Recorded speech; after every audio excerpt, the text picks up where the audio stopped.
to the Grove. It's good to see everybody on this beautiful snowy day. I hope that you've had a great week, and I'm glad that you're here to worship and fellowship with us. If you're just joining us, we're on week 3 of our 4-week exploration of what is, I think, the most romantic and yet enigmatic book of the Bible, the Song of Songs. It's a captivating story, drama, and poem. The Song of Songs features the lyrical love dialogue of 3 chief characters, a Shulamite girl, her beloved shepherd, and King Solomon, who is himself the lyricist or playwright. And this beautiful ballad tells the sweet story of 2 young lovers whose love is put to the test when Solomon enters the picture. And by the way, if you've missed the first 2 installments, or you just missed one of these, I know people have been out sick and things like that lately. These are on YouTube. You can go to our YouTube channel. If you don't know where that is, you can go to our website, bloominggrove.church, and there's links to all of our social media accounts there. You can go and watch and get caught up. And I would encourage you to do that, especially with this particular series, because the Song of Songs, as I've mentioned the last couple of weeks, it's a bit confusing. You know, most people open it up and they're like, what in the world's going on here? I don't understand. And it's just these love lyrics that are being expressed back and forth between different characters, and you don't have a lot of context, and it's difficult to follow along and understand if you don't really take a lot of time and piece it all together. But that's what I've been trying to do for you the last couple of weeks. And in our initial delve into Solomon's Song of Songs, we stepped into the shoes of this young Israelite maiden who pines for her beloved shepherd, her betrothed, after being whisked away to the palace in Jerusalem to become one of Solomon's countless concubines. She and her beloved shepherd express their deep and abiding love for one another and their unyielding desire to be together. And then last Sunday, we journeyed a little deeper into Song of Solomon, unpacking more beautiful and heartfelt expressions of their love and their desire for one another. And through the imagery of the shepherd and Shulamite, we discovered the value of really recognizing and praising each other's unique beauty in our own relationships. You know, making that person feel special and know that they are the one in a million in your life. And then also with this repeated refrain that we'll see yet again one more time next week, where she says, do not arouse or awaken love until the time is right. We're reminded of the sanctity of sexual intimacy and the immense value of patience and self-control when it comes to the sexual realm. And although Solomon's looming presence can be felt right from the opening verses, the focus of this loosely woven narrative has been entirely centered on this young doe-eyed couple and their crazy love for each other, right? The Shulamite girl and her shepherd. All of that changes as we broach the second half of chapter 3. Here, Solomon makes his grand entrance, and the story takes a dramatic turn. So if you have your Bibles nearby, or maybe an app on your phone, go ahead and open it up. Join me in Song of Songs, chapter 3 through chapter 5. We're going to cover a lot of ground this morning. But beginning right where we left off last Sunday, Song of Songs, chapter 3, verse 6 says this. It's the women of Jerusalem, the ensemble cast is the one speaking here. Who is this sweeping in from the wilderness like a cloud of smoke? Who is it fragrant with myrrh and frankincense and every kind of spice?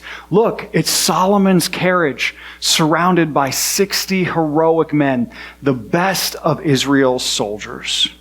So this scene unfolds, and it goes on for several more verses describing how incredible and impressive this entourage is as they enter the city.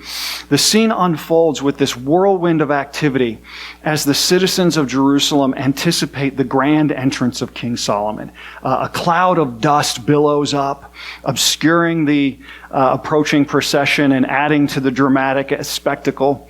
Despite the dust cloud, the air is alive with the intoxicating aroma of exotic perfumes, a herald of Solomon's imminent arrival.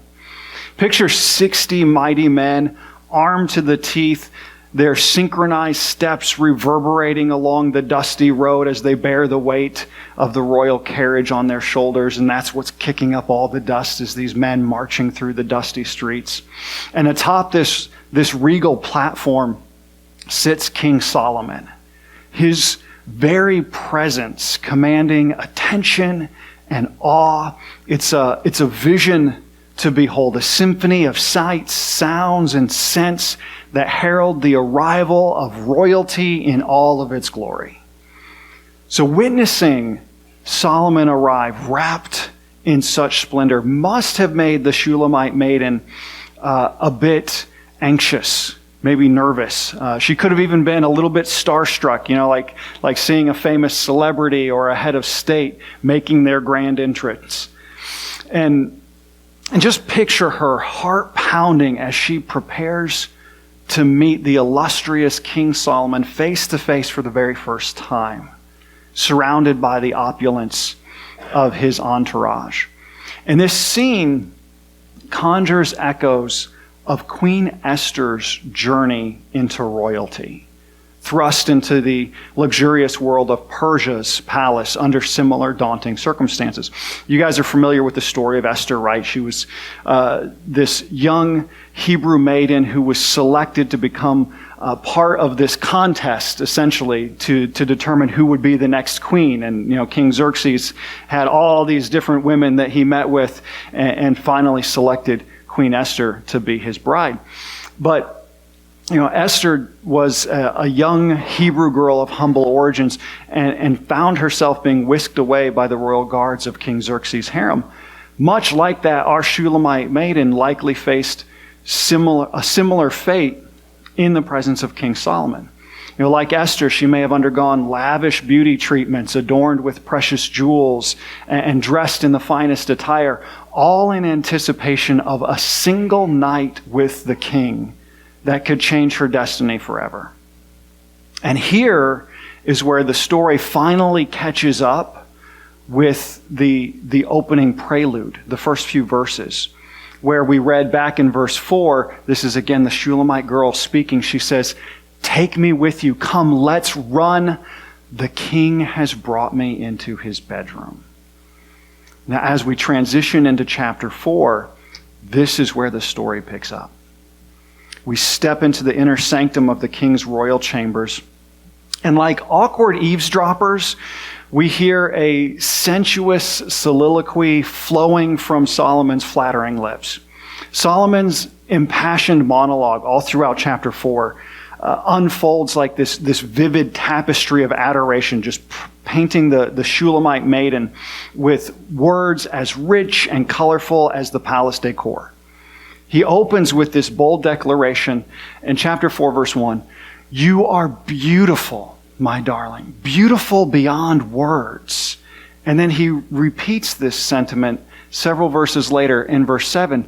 "You are altogether beautiful, my darling, beautiful in every way." And the verses in between these two bookends are an ode to the Shulamite girl's captivating beauty.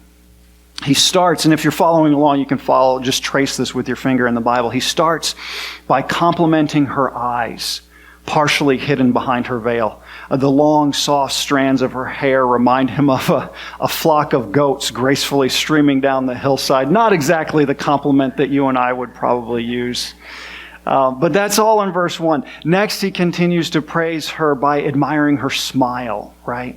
Many in that culture, and I think this is something that we tend to forget, were missing teeth. Like most people had bad teeth back then, but they didn't have modern dentistry, And so for him to look at her and see that she has all of her teeth, that they're perfectly white, that each one has its twin, they're all in place, that's a huge compliment. That's saying something about somebody. And so he admires her smile. He compares them to a flock of newly washed sheep.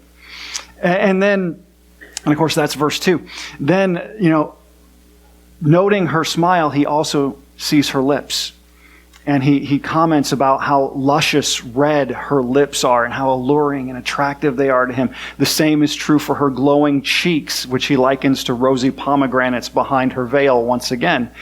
And that's verse 3. Verse 4, then he talks about her neck, this lovely, graceful, long neck, as elegant as a tower or a citadel of David. We wouldn't normally, compliment someone's neck calling it a tower, but that's how he envisioned this long, graceful neck.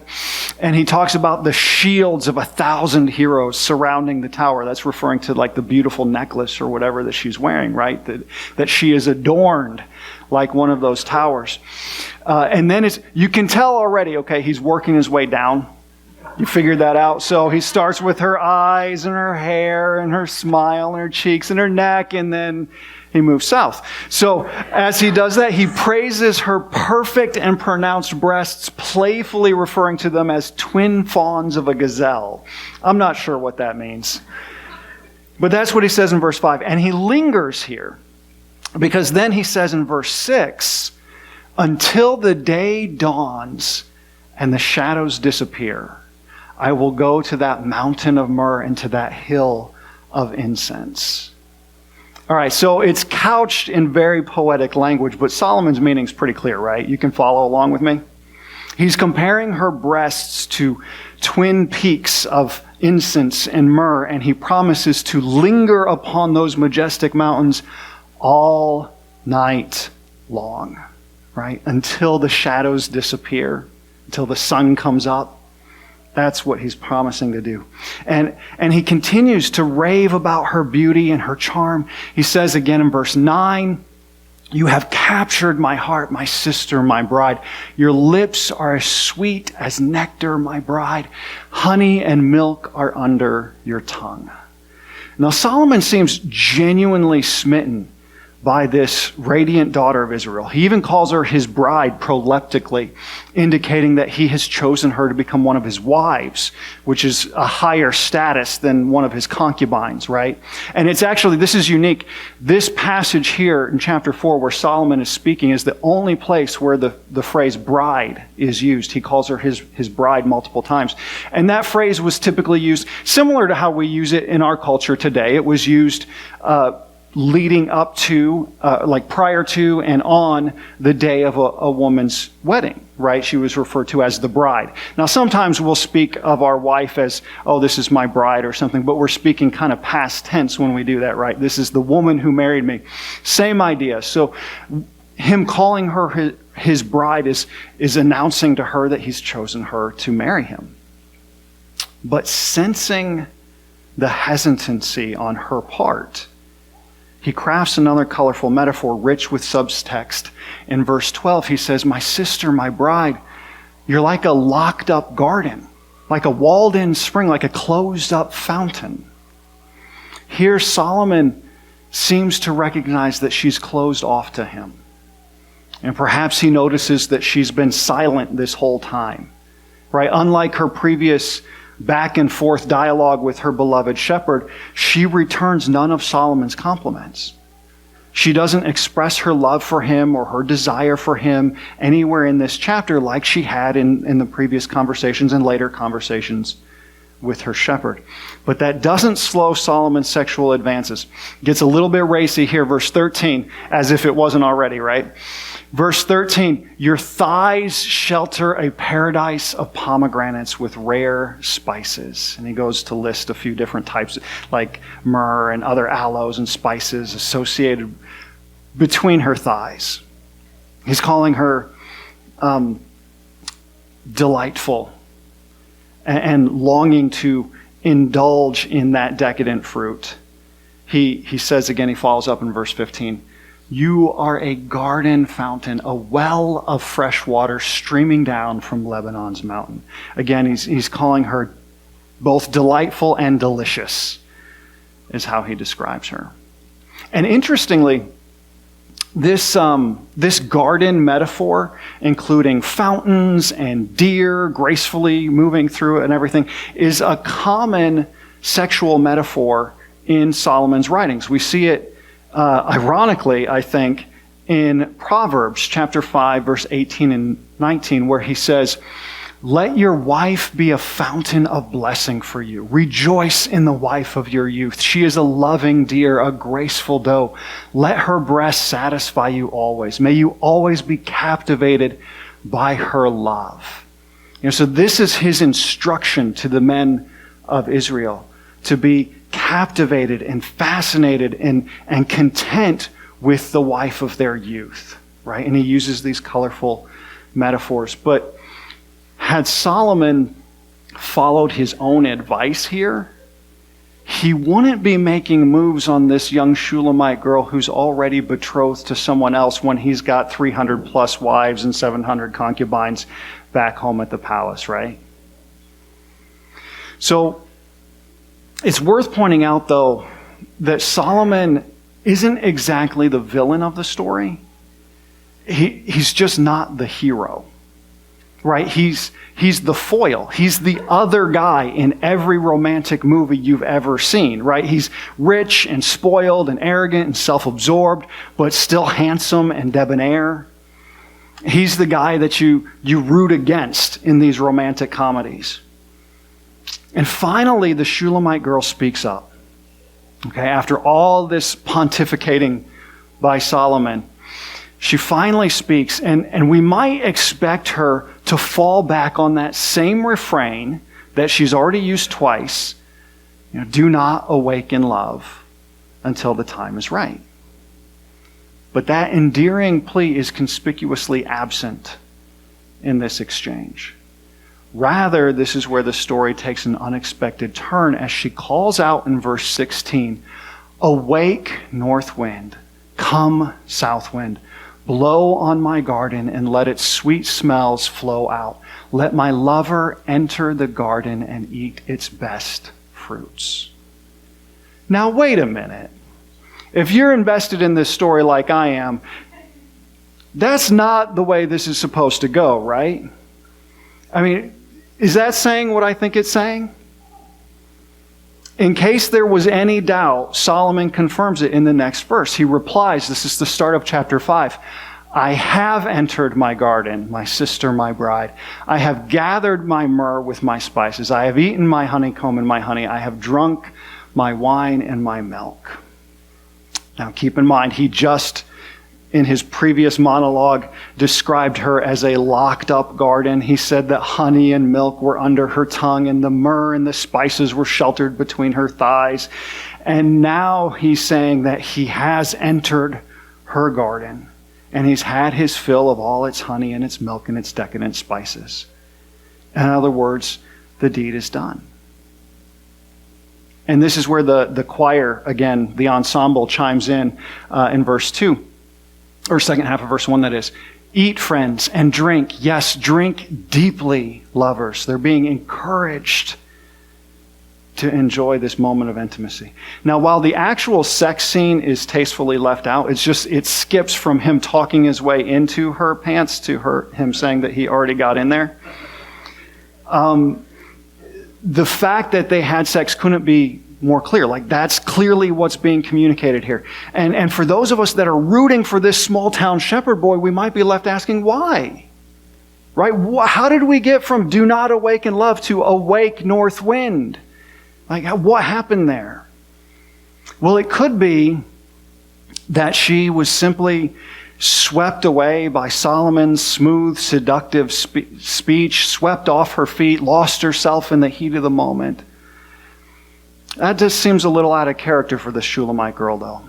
It's more likely that she felt compelled to surrender herself to Solomon, as though she didn't have any choice in the matter. She's hesitant the whole time. She has to say, "Awake, north wind, help me out here," right? It wasn't something that she seemed like she really wanted to do. And we have to keep in mind the incredible imbalance of power between King Solomon and the Shulamite peasant, right? She didn't have power or authority or anything like that. This whole episode mirrors a dark chapter in the saga of Solomon's father, David. Picture this. Before Solomon's reign, David, a devout man of God, ruled over Israel. But one fateful day, while lounging on his palace balcony, overlooking the city, he sees this beautiful young woman bathing on a nearby rooftop. Her name was Bathsheba. And Consumed by desire, David inquires about her. He learns that she's married to one of his soldiers. But despite her marital status, David dispatches guards to bring her to him so that he can sleep with her. And there's no indication in that story that David, forced himself on her or that she resisted his advances at all. But it's equally clear that she really didn't have much say in what was going on. He summoned, she came, they had sex, he sent her home. That was the whole story. And that eventually, Bathsheba actually becomes David's wife and Solomon's mother, the author of this story. So it's interesting that there's echoes of her story in this song. But that wasn't a romantic love story, right? That was a saga of deceit and murder and eventual repentance, a narrative woven with threads of lust and betrayal and redemption. At any rate, it seems as though Solomon, at least in the song, has followed in his father's footsteps, exerting his power and influence to seduce and sleep with this young Shulamite maiden, regardless of her love for her shepherd or her betrothed status. But hold tight, it gets a little worse. As we step into chapter 5, we return to the maiden's palace bedroom as she experiences what a lot of commentators describe as another dream sequence. You remember we had one of these last Sunday, in which she again fears that she has lost her beloved boyfriend back home. And again, it doesn't really matter whether she's dreaming or awake. Like I said, a lot of commentators think of these as dream sequences, but whether she's dreaming or supposedly awake during the experience, it really doesn't matter. The events that transpire in this passage are pivotal to the story's progression. They're treated as though they are real events. So here's how it all unfolds. I'm going to read a larger section here, verse 2 through 7 of chapter 5. I slept, but my heart was awake. When I heard my lover knocking and calling, open to me, my treasure, my darling, my dove, my perfect one. My head is drenched with dew and my hair with the dampness of the night. But I responded, I've taken off my robe. Should I get dressed again? I've washed my feet. Should I get them soiled? My lover tried to unlatch the door, and my heart thrilled within me. I jumped up to open the door for my love, and my hands dripped with perfume. My fingers dripped with lovely myrrh as I pulled back the bolt. I opened to my lover, but he was gone. My heart sank. I searched for him, but I couldn't find him anywhere. I called to him, but there was no reply. The night watchmen found me as they made their rounds. They beat me and bruised me and stripped off my veil, those watchmen of the walls. Let's unpack this scene together. So picture this. She wakes up to the sound of her lover's voice, her heart soaring with hope. Finally, her shepherd has come to rescue her from her palace confines. This is the moment she's been waiting for and longing for him to come and take her away so that they could run away together. We might imagine her just rushing to the door with excitement, but instead she hesitates, offering up silly excuses. I'm not dressed. I don't want to get my feet dirty. Now, why, after all this time pining for her beloved, would she hesitate? I suspect that it's because she's grappling with some level of shame. She knows that she has slept with another man. She had sex with Solomon, leaving her ashamed to face her beloved. Right or wrong, she feels like she's betrayed him somehow. She doesn't want to look at him in the face. But her shepherd persists. He reaches his hand through the latch opening, and her heart races, emotions swirling. In those ancient Middle Eastern homes, there was a small opening in the door through which a caller might be able to put their hand to beckon someone to the door or to identify themselves. Sometimes they might be wearing a special ring or something. They could put it through the door and you could tell who it is. And with this signal from his hand, her heart leaps. Forgetting all of her excuses, she quickly dresses, pausing only to dip her hands in some perfume, which, by the way, is an indication that she's still at the palace, because a peasant likely wouldn't be able to afford that kind of luxury. But alas, by the time she reaches the door, he's vanished. And maybe he had to flee from the approaching watchman, or perhaps he simply disappeared, as happens sometimes in dreams, right? Regardless, she searches frantically, calling out. There's no response. Instead, the city watchmen arrive. But rather than offering to help her, they attack her, beating her and bruising her. They add insult to injury by stripping away her veil, leaving her battered and vulnerable on the cold cobbled streets. This scene, this abuse that she endures, reflects her emotional brokenness. Right? The stripping away of her veil, usually worn by a betrothed woman until the day of their wedding, which she was wearing in the beginning, right? That being stripped away from her symbolizes the loss of her innocence. Solomon stole her virginity, something that she was saving for her beloved shepherd, something that's highly valued and treasured by her culture. And now she feels as though she's lost her one true love forever. She's broken and alone. And as the morning dawns, she pleads in verse 8, again turning to the ensemble cast. She says, "Make this promise, O women of Jerusalem. If you find my lover, tell him I am weak with love. My heart is broken. I'm lovesick." Her heartache is palpable. And this leaves the women of Jerusalem puzzled. They're confused. Who would forsake the lavish attention of a wealthy king for a humble shepherd from the countryside? To them, this seems absurd and foolish. I mean, what extraordinary love is this for this simple shepherd? And how could it possibly outweigh the opulent gifts and treasures offered by Solomon? And yet she clings fiercely to her affection for her beloved. She rejects the allure of the monarch's love and riches, yearning only for the warm embrace of her darling shepherd. And as the curtain closes on Act 3 of Song of Solomon, what lessons are we supposed to glean from this tragic tale of heartache and despair?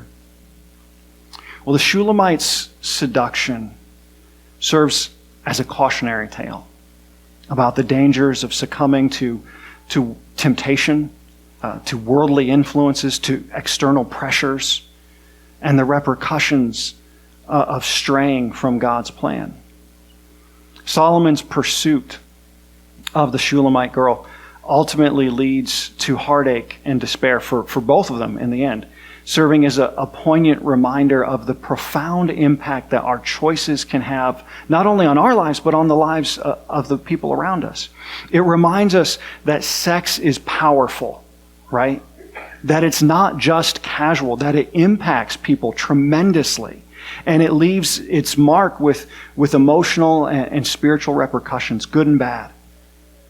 It encourages us to consider carefully the consequences of our actions and to strive to make choices that align with God's will. And despite being endowed with immense wisdom and wealth by God, Solomon's downfall was his pursuit of women. Like, he acknowledges this himself in his later life, and it's evidenced by his chauvinistic accumulation of this vast harem through foreign alliances in direct disobedience to God's command. Like, God, way back in Deuteronomy 17:17, God commanded the kings, he says, "Do not accumulate for yourselves multiple wives." Flat out tells them not to do it. And then in 1 Kings, where we get a bit of Solomon's story, it says specifically that God commanded him not to accumulate a bunch of wives because it will lead him astray. And that's exactly what happened. He did exactly what God said not to do, and it led eventually to Solomon's descent into idolatry and self-indulgence. His later life, as revealed in the book of Ecclesiastes, was marked by deep depression, a consequence of his decadent lifestyle. And it's likely that Song of Songs serves as Solomon's regretful reflection or remorseful reflection on his own sinful actions and his past treatment of women, as well as an ode to the beauty and power of true love and how wonderful it can be. And yet, amidst the pain and brokenness depicted so far in Song of Songs, there is hope and redemption awaiting. The story is not yet over. As we'll see next week, God remains faithful, offering hope for healing and restoration and reconciliation, even in the midst of our heartaches and despair. But that's the story for next week. In the meantime, maybe you're grappling with heartache or hardship of some kind. Maybe you, like the Shulamite girl, know what it's like to feel victimized and vulnerable. Maybe like Solomon, you've made a long series of mistakes driven by your own self-interest. In either case, God offers hope and healing. And whatever's going on in your life, whether you want to commit yourself to Christ or you want to join the church or you want to work through some struggles that you're dealing with, I want to invite you to come and reach out to me. You can call me at home. You can pull me aside after church, or you can just come forward while we stand and sing.